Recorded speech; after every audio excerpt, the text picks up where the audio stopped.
So, for today's video mga kabatanggay, ay magluluto tayo ng trending na mini donut na sobrang affordable guys. So, ihanda na natin ang ating mga ingredients. Okay? Meron tayo ditong 1/2 cup plus 1/2 ng 1/4 cup na milk evap ito. Pwede rin namang water kung wala kayong budget sa gatas. And 1/2 teaspoon ng coffee. Ayan. And 1 and 1/2 teaspoon ng baking powder. And 1/2 teaspoon ng salt, 1/2 teaspoon ng baking soda, and 2 egg. And syempre, huwag kalimitan ng mga sprinkles and yung mga yan. And sugar, 1/4 plus 1/2 cup ng sugar. So, kailangan natin ng margarine, huwag kakalimutan. Ayan. And flour. Kailangan natin ng 1 and 1/2 flour. Okay? And ayan, kailangan natin painitin ang ating lutuan. So, ayan. I-add muna natin guys lahat ng mga liquid. Like water, kung water ang gamit mo or kung yung evap na or fresh milk yung gamit mo. So, yung margarine guys, pwedeng optional is 1/2 cup ng margarine or 1/2 cup ng coconut oil. Ayan, hinalo ko na rin yung sugar para tunawin sa milk, okay? Once again, kung wala ko po kayong budget para sa evap or fresh milk, pwede rin naman pong water. Okay, so haluin lang natin yan kasama itong margarine. Ayan, napakadali lang po nitong lutuin. So, ayan mga mamshi, in-add na rin natin yung itlog. So, yung gagawin natin ngayon, di ba nga kasi nung napapanood natin guys, is may glaze na ginagawa sila sa donut. And maraming mami ang namong problema dahil nga, aminin natin, mahal ang chocolate bar. Okay? And kapag wala kasing glaze, nabiisip nila na paano didikit yung mga sprinkles and yung marshmallow.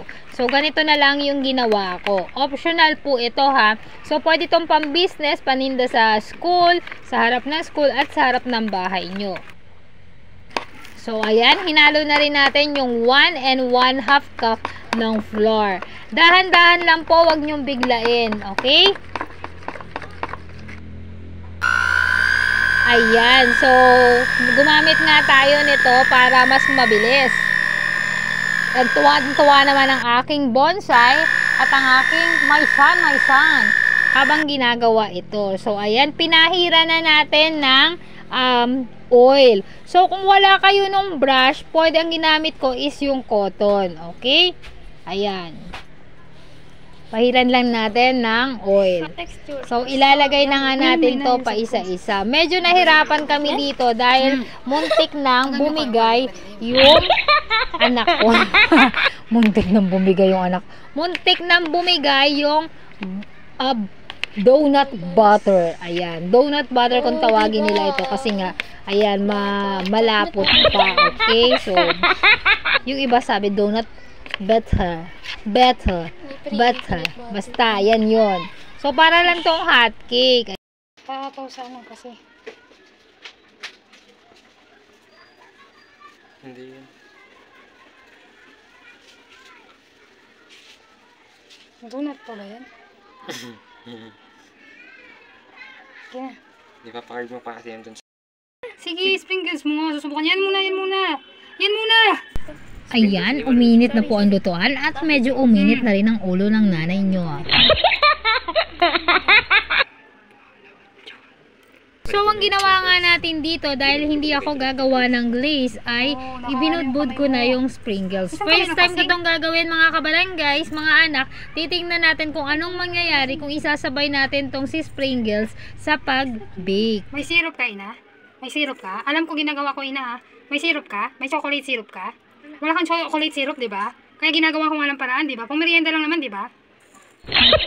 Ano ka naman? Pambibida ka naman, eh. Masakit na lalamunan ko sa inyo, eh. Ayan, uminit tuloy ulo ko. Magbe-bake lang naman tayo para everybody is happy.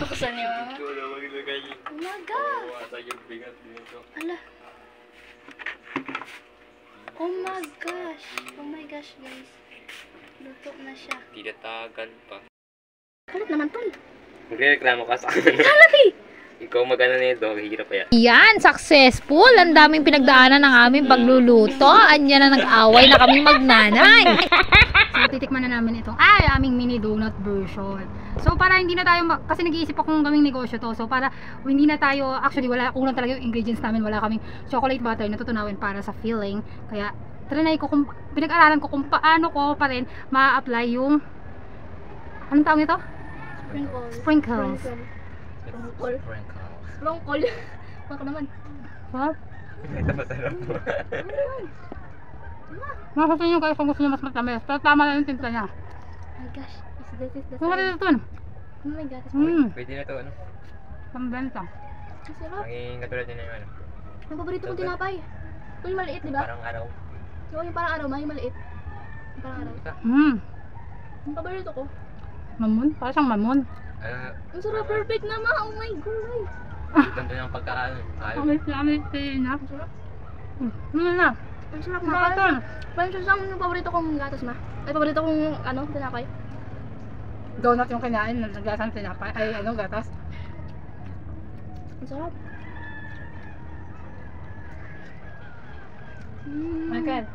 Michael donut. Rogan. Ang sarap. Bigay pa Ang sarap. Pwede pa ma? Ton! Ay, ito siya.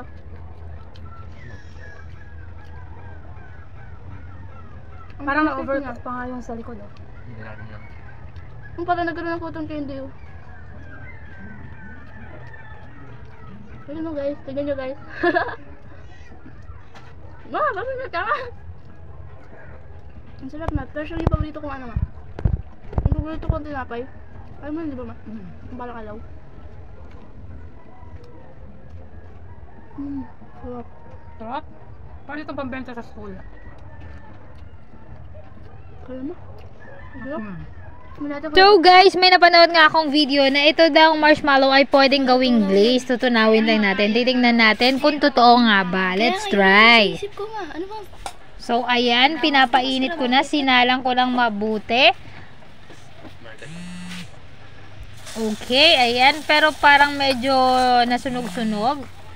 Ayan. So haluin lang talaga natin. Haluin kasi didikit talaga siya sa ating kaserola. Ayan, medyo natutunaw-tunaw na. Pero konti lang pala siya pag natunaw, no?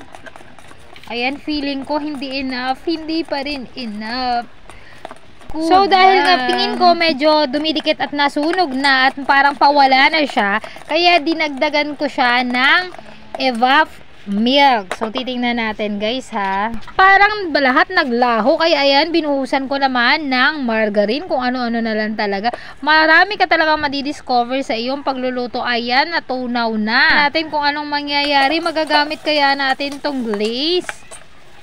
Ayan. So, kasi mahal din kasi yung sugar na talagang ginagamit nila para sa glaze, diba? Hindi ka makakabili ng pack lang o kaya tingi-tingi.